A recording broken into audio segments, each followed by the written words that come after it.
በመቶ ሺዎች የሚቆጠሩ ገንዘቦች መኪና ውስጥ እስከመያዝ ድረስ 100 ብር ብርቅ ይሆንባል፣ 10 ሺህ ብር ብርቅ ይሆንባል። በጣም በሰፊው እንዳልኖርክ በጣም ትንሽ ነገሮች ጉዳይ ሆነውብህ ስታወራ ታያለህ። ለዛ ነው ገንዘብ በ20 ዓመት ልብ የሚገኘው በ40 ዓመት ገንዘብ በ20 ዓመት ልብ በ40 ዓመት ይባላልና በጣም ይሄ በሀገራችን በኢትዮጵያ በነገር አባባል ላይ በጣም የሚታወቅ አስታውሳለሁ። ነፍሱን ይማርና አባቴን በጣም በተደጋጋሚ ከሚነግረኝ ነገር አንዱ ይሄ ነው እና ሁለት ተረቶች አሉ። አንቺም ዜሮ ምጣድሽም ዜሮ ምናምን ብሎ እህቶችን የሚናገራቸውና ገንዘብ በ20 ዓመት ልብ በ40 ዓመት አንተ ሱቅ እዚህ ጋር ከፍተህ አንተ እዛ ጋር ኳስ ትረግጣለህ ወይ አይነት ነገር በህይወቴ የማረሳቸው ነገሮች ናቸውና ትላንትና የማይታወቅ እየሄደ እየዋለ ያደረ ሲመጣ እድሜ የገፋ 20 ስቶን 25 ስቶን 30 ስቶን 35 እድሜ ከፍ እያለ ሲመጣ በቃ ልክ እንደብል ውስጥን በጣም የሚበላ ብዙ ነገር አለ።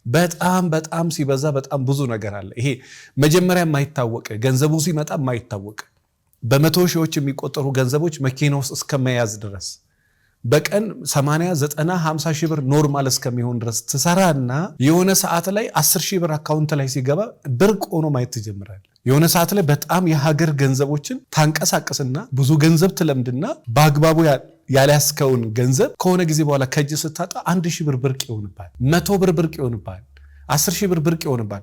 በጣም በሰፊው እንዳልኖርክ በጣም ትንሽ ነገሮች ጉዳይ ሆነውብህ ስታወራ ታያለህ። ለዛ ነው ገንዘብ በ20 ዓመት ልብ የሚገኘው በ40 ዓመት። ዛሬ ግን የሆነ ያለው ምንድነው? አንዳንድ ጊዜ አንዳንዶቹ ልብ እየመጣላቸው ያለው በ40 ዓመት ነው፣ ገንዘቡ እየመጣላቸው ያለው በ40 ዓመት ነው። ይሄ አንዳንዶቹ 40 ዓመት ሞልቷቸዋል፣ ልብም የለም ገንዘብም የለም። በጣም አደገኛና መጥፎ ይሄ ነው። እድሜዋ ከፍ ብሎም ገንዘብ አጠገቧ የለም። አሁንም እንኳን በዚህ በ50 ዓመት እድሜዋ በቤት ኪራይ የምትሰቃይ ሴት አለ። ቤት ኪራይ እንግዲህ ቻይና ብዙ ጊዜ ነግራቸዋል። በ1.6 ቢሊዮን ህዝቧ መኖሪያ ቤት ተራራዎቹ ላይ ሳይቀር ሰርታ ከላይ ከታች ኑና ኑሩ። ቤት ትልቅ ሐሳብ አልነበረም። ለሚሰራ ሰው ቤት አሁንም ሐሳብ አይደለም፣ ምንም ጉዳይም አይደለም። ቤት ልግዛ ብለህ የምታመጣውም አይደለም። እንደዛ ልግዛ ብለህ ካማጥክም በጣም የወረደ በጣም ትንሽ የሆነ እንትን ላይ ነው ያለው ማለት። መኪና ልግዛ ብለህ በዛ ደረጃ የምታመጥም አልነበረም።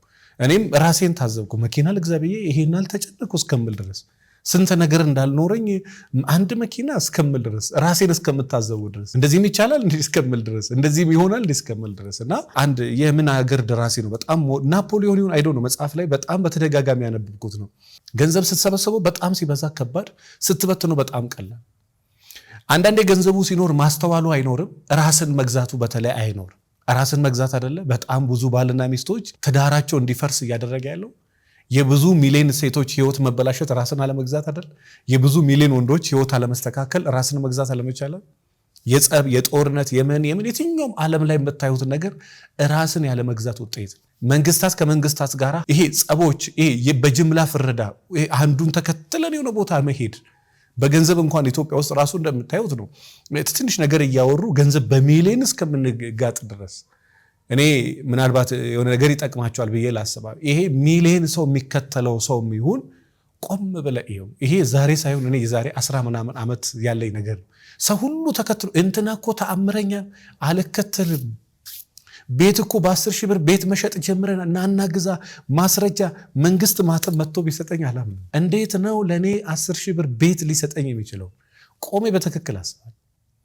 መኪና እንዴት ነው? በዚህ አንድ የዛሬ 7 ዓመት ነው ምናምን የምን ታክሲ ነው ምንድነው በቃ እንዴት ተብለው ፕሊዝ ጸግሽ ግድ የለም ተጨማሪ ቢዝነስ ይሁን ምናምን አለ። ኖ እኔ ገንዘቤን ሰጥቼው ከዛ የምቀበለው ካልሆነ በስተቀር ወይ ደግሞ ግማሹን ሰጥቼው እዛው የሚሰጠኝ ካልሆነ በስተቀር ያመጣልኛል አያመጣ ለምን ይጨናነቃለሁ? ያ ልጅ እስከ ዛሬ ድረስ ገንዘቡ አልተመለሰም። 7 ዓመት በዛ ዘመን 290 ሺህ ብር ነው ስንት ብር በጣም ትልቅ ብር ነው። ከሌለ ድህነት የላዳ ገንዘብ አጠራቅሞ ነው 290 ሺህ ብር ነው ምናምን የሰጠው። እስከ ዛሬ ድረስ ያ ገንዘብ አልመጣም። ምን እንወዳለን መሰላቸው? እንዲህ ሰብሰብ ብለን በጅምላ የሆነ ነገር መከተል ወይ ደግሞ ማመን ነው። ለማመን ራሱ ለምንድን ነው የምታምነው? ምን ኤቪደንስ በእጅ አለ? እግዚአብሔር እንኳን እመኑኝ ሲል እኮ በሜዳ እኮ አይደለም። መጽሐፍትን ጥሎልን ስነ ፍጥረትን ጥሎልን በቃ ራሱን ያለ ማስረጃ ያለ ነገር አልተወም። የሆነ ነገር አለ ብቻ እንድታምነው የሚያደርግ ነገር እና ገንዘብህን አውጥተህ ከሰጠክ በኋላ እቃ ራሱ ስታዝ እኮ ነው። ገንዘብህን አውጥተህ እቃውን ሙሉ ለሙሉ ከከፈልክ በኋላ ከዛ በኋላ ተለማኝ ሳይሆን ለማኝ ነው የምትሆነው።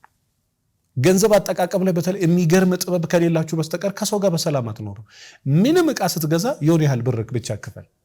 ለሁም በደንብ በርብረ አሳየኝ በተደጋጋሚ ሶሪ ስለኔ ስላልኳችሁና ቤት ስከራይ አፓርትመንት ስከራይ በጣም አያለው ሎኬሽኑን አያለው ውሃ መግቢያ ፀሐይ መውጫ መግቢያውን አያለው መብራት አያለው የቤቱ ሚጮት የሚረብሻል ወይ ህንጻ ላይ ያሉ ሰዎች በደንብ ነው ማየው እና ደላሎቹ ያውቃሉ የረጅም አዳዲስ ከሆኑ ያ ማይከራየው ሰውዬ ያ ሰው የሚያስለፋው ሰውዬ ያ የትዳር አማካሪው ግን ይገርማቸዋል አስቤ አንዴ ከገባው በኋላ ወይ 5 ዓመት ወይ 7 ዓመት ወይ 6 ዓመት በቃ መውጣው ለምን ትወጣለህ መኪናም ሻንሲ ቁጥር መካኒኩ በቃ መተማመንበት ከሆነ ሰው ካኖና ነኝ ራሴ ያያል ገንዘብ ነው የሚወጣው ወዳጄ ገንዘብህን ስታወጣ በደንብ መጠንቀቅ አለብህ ለምን እንዴት እንዳመጣው በዝርፊያ ያመጣው ገንዘብ ከሆነ በጉቦ ያመጣው ገንዘብ ከሆነ ምንም ላይ መስልህ ይችላል ኦሬዲ በጉቦ ነው ያመጣው ምንጩን አጣቀው ገንዘብ ከሆነ ግን ስትበላም ትጠነቀቃለህ ስትበላም ስለራበውላ ትበላም ገንዘብህን ስታወጣ በቃ በተጠንቀቅ ምክንያቱም እንዴት እንዳመጣው ታውቃለህ እኔ ጎበዝ ወንድ ከሆንክ ገንዘብ አጠቃቀምን አስተካክል በጣም ጎበዝ ሴት ከሆንሽ ገንዘብ አጠቃቀምሽ በደንብ አስተካኪ የማያስፈልጉ ነገሮች እንዳታግበሰብሽ ሾፒንግ 500 ሺህ ብር የማይበቃቸው ሴቶች ያውቃል በዓል ሲመጣ 2 ሚሊዮን ብር የማይበቃ ሴት ያውቃል ቤት ይቀባ ሶፋ ይቀየር ስንት ነው ሶፋ 8 ሚሊዮን ብር ስንት ነው ሶፋ 10 ሚሊዮን ብር በቃ ወጪ ገቢው ምንድነው ስትል የለም ገቢና ወጪያቸው ልክ ባላንስ ሲታይ ወጪያቸው በጣም ብዙ ነው ገቢያቸው ዜሮ ነው ከገቢያቸው በላይ ወጪያቸው እየበለጠ በዛው መጠን ደግሞ በጣም ጠንቃቃ ወንዶች አሉ ይሄንን ጠንቃቃ ወንዶች ያገባች ሴት ገንዘብ አጥፊ ከሆነ ከሱ ጋር መስማማት አትችልም ገንዘብ ላይ ጮቆነኛል እንዲያረጋኛል ምናምን ብላ ነገረችኝ ኦኬ እስኪ ምናምን አንዳንድ ነገሮችን እናውራ ተባባል ያስቤዛ ይሰጣል አዎ ይሰጣል ለጅሽ ይሰጥሻል አዎ ይሰጠኛል በቃ 80 ሺህ ብር እስከ 150 ሺህ ብር ይሰጠኛል ለምን ለፀጉሬ ለአንዳንድ ነገር ሌላ ምን ነበር ይፈል እንዴ እሱ አንድ ነገርስ ቢሞትስ የሬሳ ሳጥን እኔ ራሴ እስከምገረም ድረስ የሬሳ ሳጥን እስከሚገዛ ድረስ መቼም ብዙ ነገሮች አሉ እና ቢኖር ደስ ይላል እኮ ገንዘብ በሷም ስም ቢሆን ደስ ይላል ግን ጠንቃቃ የሆነ የገንዘብ አጠቃቀም ስርዓትን የሚከተል ሰውን እሷ ወደ ራሷ አምጥታ ይሄ ወደ መበተን ተወስዷል ገንዘብ አጠቃቀሟ ላይ በጣም ሲሪየስ ከሆነች እሱ እንደምንም ይጎትትና እሱ አጥፊ ከሆነ ብድግ ብሎ ወደ ተዘረከረከው መንገድ ይወስዳታል እሱ በጣም ጠንቃቃ ከሆነ እሷ በጣም ዘረከረክ ምትል ከሆነ እሷ ጠንቃቃ ከሆነ እሱ ዝርክርክ ከሆነ አይጣጣም ይሄ ግን ባላንስ መደረግ አለበት የእሷ ከሷው ነገር እኔ አስታውሳለሁ 2016 ሁለት ባልና ሚስቶች መጡ ባለቤቷ 100 ብር ያለ አግባብ ማውጣት የማይፈልግ ልብሱ መቀየር ከሌለበት መቀየር የማይፈልግ ሳሙና በትክክል ከቤት ካላለቀ ሳሙና መግዛት የማይፈልግ አስቤታ በትክክል ተጠቅመን ይለቅ ከዛ በኋላ እንግዛ ብሎ የሚያምን ሰው የመረህ ሰው ነው ባለቤቷ ሂዝ ሚሊየነር በቃ ግን በመርህ የሚል ሰው እሷስ ደግሞ ሽንኩርት 10 ኪሎ ያለ 20 ኪሎ በላው ላይ ለምን ድንገት ሁሉ ነገር ሎክ እንትን ሊዘጋ ይችላል ብላ መታሰብ ሴት ነው ጫማ ሳይልቅ ሌላ 10 ጫማ 10ን ጫማ በሳምንት ሳታረገው ሌላ 10 ጫማ እኔ ባለቤቷ ራሱ ነው ያለኝ ይሄ ገንዘብ አጠቃቀሟ ላይ ሚስቴን ምል በኤቪደንስ ነው ማወራ በትክክል ስማኛለ እሺ ያልኩት ሚስቴ 490 ጫማ አላት አለ ይሄንን ምነግር ምይልክ ነው ማስረጃ ለሰጥ የሚችልል 490 ጫማ አላት አለ ሱሪ የሀገር አላት ከ200 በላይ ሱሪ አላት በቃ የሀገር ቦርሳ አላት አለ ሳጥን ሁሉ በቃ ህንጻው እስከ 3ኛ ድረስ ብዙ ነገር የሷ ነገር እስከሚሞላ ድረስ አለ ሁሉንም ግን አትጠቀሙም ማለት ጓደኞቿ ይመጣሉ እንደ የሆነ ነገር ስጦታ እንደተሰጣቸው ሲመጡ ብቻ ግን እኔ እንደብቀውም ቢሆን ቦርሳቸው ውስጥ ጫማ ይዘው ይዳሉ እሷ ደቻውን ገንዘብ አይሰጠኝም ይደብቀኛል የምትለው እቺ ሚስት ነች 400 ጫማ ያላት እኔ ብትቆጥር በቃ 20 ካለ በጣም ብዙ አላውም የስፖርት ሸራን ጨምሬ እኔ ገንዘብ አጠቃቀሜ ላይ ጠንቃቃ ነኝ እሷ ግን 400 ጫማውን 800 ጫማ ማድረግ ትፈልጋለች ገንዘብ በትንሹ በሳምንት አንዳንድ ጊዜ 100 ሺህ ብር አይበቃትም በሳምንት 1 ሚሊዮን ብር ማጥፋት ትፈልጋለች ይሄ ኖ ሲባል በቃ ብጥብጥ ገንዘብ ይደብቀኛል እሱ እንዲህ አይደለም በዛ ደግሞ ራሷን ኮምፔር የምታረጋቸው ሰዎች አሉ ሸራተን እየጠጡ የሚያድሩ በአንድ ሌሊት 100 ሺህ ብር የማይበቃቸው 300 ሺህ የማይበቃቸው ኮምፔር ማድረግ ትፈልጋለች እነንተና አላያቸውም እነሱ እንዴት እንደሚኖሩ ነው እኔ እንደ ቤቴ ነው የምኖረው መቼ ልትበላው ነው ገንዘብ ስነ ስርዓት አለው መቼ ስለምትበላው አይደለም ስነ ስርዓት አለው ያ እኔ እግዚአብሔር ይስጠው በነገራችን ላይ ላብ ሲሆን እንዴት እንደሚያሳዝን ላብ የወጣበት ነገር ሲሆን እኔ ቢሮ የሆነ ቃ ሲበላሽ እንዴት እንደሚያመኝ ለምን ያንን ገንዘብ ለማንጣት እንዴት ፊትህን ሰውነትህን እድሜህን ብዙ ነገር እንዴት እንዳበላሽ ስለሚያቅ ይገባሃል አንድ ነገር ስትበላሽ አንድ የሆነ ነገር ሲበላሽ እንዴት እንደደከምክበት ስለምታቅ ያመሃል ያንን ማያክሰው ላያመው ይችላል ላይጨንቆ ይችላል ይሄኛ ጋብቻ አይደለም መንገድ ላይ ስትወጣ ሲሚንቶ ያቦኩ ያሉ ሰዎች ቆሻሻ ድንገት ከገባበት ፕሊስ ህንጻው ላይ የሆነ ነገር ያደርጋል ወይ ህንጻው ክራክ ያደርጋል ፕሊስ አስተካክል ማን ደግሞ ይላል ይፎግራል። ለጊዜ ግን ህሊና የሆነ ጥሩ ነገር ከለመደ ይሄ እንዲህ ባታረገው ትላለህ። በኮሪደሩ አስታውሳለሁ ከሰዎች ጋር አንተ ዞር በል ከዚህ ሰፈር ተብዬ አውቃለሁ በኮሪደሩ። ምክንያቱም እዛች ጋር የሆነ የተበላሸ ነገር ስታይ ይመለከታል የሀገር ነገር ስለሆነ። ገንዘብ አጠቃቀም ላይ ምንድናችሁ? ኮመንት ላይ ጻፉ። ጤናማ የሆነ የገንዘብ አጠቃቀም የሚባለው የሰው ልጅ ምንጊዜም እንዲህ ዘመኑ ላይ ምን ይባላል መሰለህ? ከገቢ በታች ኑር የሚባለው አሰራር ውሸት ነው። እንደፈለገ መበተን ትችላለህ። ኖ በጣም ትርፋማና ስኬታማ ከሆንክ በኋላ 1% ብታነሳም ባታነሳም ምንም ለውጥ አይመጣም።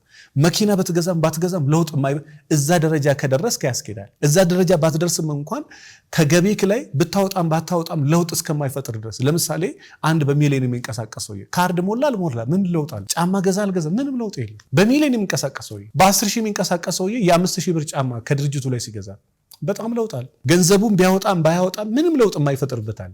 በቃ ምንም የማይሆንበት። ነገር ግን አንተ በዛ ደረጃ ሳታድግ ከዛ በላይ ከገቢክ ላይ በጣም የምታወጣ ከሆነ ድርጅት የማደግ እድሉ በጣም አናሳ ነው። በተለይ እንትን ይፈልጋል፣ የተወሰነ ጊዜ ትኩረት ይፈልጋል። ካምፓኒ ጋር ኢንቨስት ማድረግ ይፈልጋል። ወጪን በጣም መዝጋት ይጠይቃል። ወጪ ኑር፣ ነገር ግን በጣም በጥንቃቄ ይፈልጋል። ቤት ማኔጅ የምታደርጉ ትዳር የምትመሉ ሰዎች እሱ ሰብሳቢ አንቺ በታኝ ከሆንሽ መቼም ቢሆን የእናንተ ቤት አያድግ። እሷም እንዳንተ ጠንቃቃ ሰው አንተም እንደሷ ጠንቃቃ ሰው።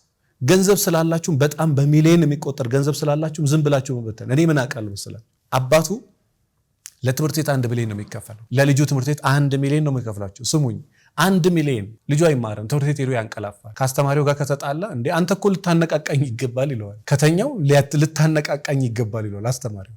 አባቱ 1 ሚሊዮን ነው። አንተ በባህላዊ መንገድ የሰበሰብከው ልጅ በዘመናዊ መልክ ይበትነዋል። ገንዘብ አጠቃቀም ካላስተማርከው፣ ሚስትህን ገንዘብ አጠቃቀም ካላስተማርካት፣ አንተ በባህላዊ በፊት የዛሬ ባለሀብት እንግዲህ በባህላዊ መንገድ የሰበሰበው ነው። በባህላዊ መንገድ የሰበሰብከው በዘመናዊ መንገድ ሚስት ትበትነዋለች፣ ልጆች ይበትኑታል።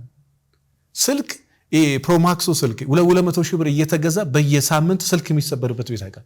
የተሰበረውን ስልክ አትይዝም፣ ሌላ ስልክ ይገዛ። አንተ በዛ ሲስተም አምጥተው ምናልባት ላትከስር ይችላለች፣ ግን የጭቅጭቅ ርዕስ ይሆናል ለጊዜም ቢሆን። እንደው ባልና ሚስቶች ከሆናችሁ አሁንም ጠንቃቃ ብትሆኑ። ኢትዮጵያ ውስጥ በተለይ ሁላችንም ሚሊዮነሮች አይደለም። በጣም ብዙ የሚያንሰንና የሚጎለን ነገር አለ። ለራሳችን አናንሰን። በዛው መጠን ደግሞ በጣም ብዙ ሚሊዮነሮች አሉ። በዛው መጠን ደግሞ በጣም ወደ ላይ ጣራ የነኩ ሰዎች የሚማከሩበት ገንዘብ እስከሚያጡ ቸግሯቸው አይቻቃል። በጣም ሰማይ የነኩ ትላንትና በቃ መንግስት የሚያውቃቸው እነሱ መንግስትን በቅርበት የሚያውቁ ሰዎች ዛሬ ላይ ፊቱ ሰውነቱ ምን ሆኖ ነው እስከምትል የምን እርግማን ነው እስከምትል እነሱ የወለዱት ልጆቻቸው ላይ ሳይቀር በጣም የቅንጦት ህይወት ለምደው አሁን በጣም የወረዱ ሰዎች አሉ። ዓለማችን ላይ በነገራችን ታዋቂ ዘፋኞች ታውቃላችሁ? ታዋቂ እግር ኳስ ተጫዋቾች ታውቃላችሁ? የነሱ መጨረሻ ለምንድን ነው እንደዛ ይሆናል? ታዋቂ የዓለማችን የእግር ኳስ ተጫዋቾች መጨረሻቸውን ተመልከቱ። በቢሊዮን ሲንቀሳቀሱ እንዳልነበረ በጣር መጨረሻ ላይ ዋጋ ከፍሎ ያውቃል። እና አልወርቅም አልከስርም አላጣም ብለህ እንዳትታበይ። ብዙ 3 4 5 10 ቦታ ላይ ቤት አለኝ በቃ በታሪክ ምናልባት መቼም ቢሆን የማይተው ጥሩ አይምሮ ሊሆን ይችላል። ነገር ግን አልወርድም ብለህ እስናት ዶግማ አንተ ላይ መቆየት ካልቻልክ በስተቀር ስልጣኑ ላይ ሀብቱ ላይ መቆየት ካልቻልክ ከዛ የመውረድ ድል በጣም ከፍ ያለ። ስለዚህ ጤናማ የሆነ የገንዘብ አጠቃቀም ተጠቀሙ። ወጪዎቻችሁና ገቢዎቻችሁን ለመመዝገብ ሞክሩ። ወጪያችሁን ለመቀነስ ሞክሩ። ገቢያችሁን ለማሳደግ ሞክሩ። በዛው መጠን ደግሞ ልጆቻችሁንም ገንዘብ አጠቃቀም አስተምሯቸው። አንተም ለሚስት ገንዘብ አጠቃቀም አስተምራ፣ ሚስትም ከባለቤትሽ ገንዘብ አጠቃቀምን አስተምሪው። ለመማር ከቻልሽም ደግሞ መማር ሞክሪ። ሁሉ ላይ አስተማሪ መሆን አንችልም። ሁሉ ላይ ተማሪ መሆን። አንዳንድ ቦታ ተማሪ ነን፣ አንዳንድ ቦታ አስተማሪ። እኔ ሁሉም ቦታ ልል አልችልም። ሁሉም ቦታ ሄዳ ተማሪ። አንዳንድ ቦታ ደግሞ ቁጭ ብለን የምንማርባቸው ቦታዎች አሉ። ተማሪ ነን፣ አሁን እየተማርን ነው የምናስተምር። ስለዚህ ምናልባት ይህን ቪዲዮ የምትከታተሉ ባልና ሚስቶች ካላችሁ በገንዘብ አጠቃቀም ብዙ የፈረሰ ትዳር አለ። ስለዚህ ቁጭ ብላችሁ አጀንዳችሁ ላይ ገንዘብ አጠቃቀማችን እንዴት እናድርገው፣ አመጋገባችን እንዴት እናድርገው፣ ሶሻል ላይፋችን እንዴት እናድርገው፣ ጤናችን እንዴት እናድርገው፣ ትዳራችን እንዴት እናድርገው፣ እውቀታችን እንዴት እናድርገው፣ መንፈሳዊ ህይወታችን እንዴት እናድርገው። በተለይ ደግሞ ዓላማ እንዳለው ሰው ህይወቱ የሚያምርለት ሰው የለም። መኖር ደስ የሚል ዓላማ ሲኖር ነው። የ1 ዓመት እቅድ፣ የ5 ዓመት እቅድ፣ የ10 ዓመት እቅድና ፕላን ሲኖር ነው። ለመኖር የምትጓጓው ዓላማ ሲሆን ምንድነው ዓላማክ? እሱንም ቁጭ ብለህ አጀንዳ ላይ ጻፍ። ገንዘብ አጠቃቀም ላይ ቁጭ ብለህ ስራ። ከዛ በኋላ ለውጥህን ታይዋለህ። እና ይሄ ቪዲዮ በሌላ ሐሳብ ምንጨርሰው ሐሳብ አለና በጣም ከዚህ በላይ እንዳይሰፋ የሆነ ነገር ግን ትንሽ አይምሯችሁን ክፍት እንዳደረገ በነገራችን ላይ ሁሉንም ጥያቄ ከመለስክ ምናልባት ሌላ ጥያቄ ልትፈጥር ትችላለህ። አንዳንዴ መልሱ ራሱ ጥያቄው ነው፣ አንዳንዴ ጥያቄው ራሱ መልስ ነውና የሆነ ያህል ጊዜ ሰዎች እንዲያስቡ ነው የምታረጋቸው እንጂ በደንብ ፈትፍተ ይሄን አድርጉ ብለህ ካልክ ያንተ እውነት እስከሆነ ቦታ ነው። ካንተ እውነት በላይ ሌላ እውነት አለ። እኔ አሁን ገንዘብ አጠቃቀም ላይ እኔ ከላይ ነው ልነግራችሁ የመጣሁት። ከዚህ በላይ በጣም እዚህ ነገር ላይ በጣም ስማርት የሆኑ ሰዎች አሉ። ከዚህ በላይ ተንትነውት ሊያሳምሩት ይችላሉ እና ጤናማ የሆነ የገንዘብ አጠቃቀም ስትራቴጂ እንድትከተሉ ነው። ይሄንን ደግሞ በጣም ብዙ ቪዲዮዎች አሉ አውርዳችሁ እንድታዩ ነው። እናንተም በዚህ ጉዳይ ላይ ትዝ ያላችሁ ነገር ካለ ሐሳብ አስተያየታችሁን ኮሜንት ላይ አስቀምጡልን። ሴትም ሆነሽ ገንዘብ አጠቃቀምሽ ላይ ክፍተት ካለብሽ ከዚህ ቀጥሎ ደግሞ ሌላ ቪዲዮ እንሰራለን። እሱን ተከታተሊ ለማለት ወዳለሁ። ስለ ትዳሬ መማከር እፈልጋለሁ። ቤቴ ሰላም አይደለም፣ ስራዬ ሰላም አይደለም፣ አላማዬ ሰላም አይደለም፣ አይምሮዬ ሰላም አይደለም፣ ስነ ልቦናዬ እርዳታ ያስፈልገኛል ብለሽ የምታስቢ ካለሽ ወደ 09774050 ላይ ደውዪ። ስለ ፍቅር ህይወትና ስለ ትዳር ህይወት በቂ እውቀት፣ ስለ ኮሚኒኬሽን ስኪል፣ ስለ ችግር አፈታት ዘዴ ማወቅ ከፈለጋችሁ የትዳር ሐኪም መጽሐፍና 200 ችግር 200 መፍትሄ መጽሐፍን አንብቡ። ወደ ድርጅታችን ጎራ በሉ። ክፍለ ሀገርም አዲስ አበባም ውጭ ሀገርም ያላችሁ ባላችሁበት ቦታ ሆናችሁ በኦንላይን እና በስልክ የምክር አገልግሎት ማግኘት ትችላላችሁ። 09774050 ላይ ደውሉ። አመሰግናለሁ።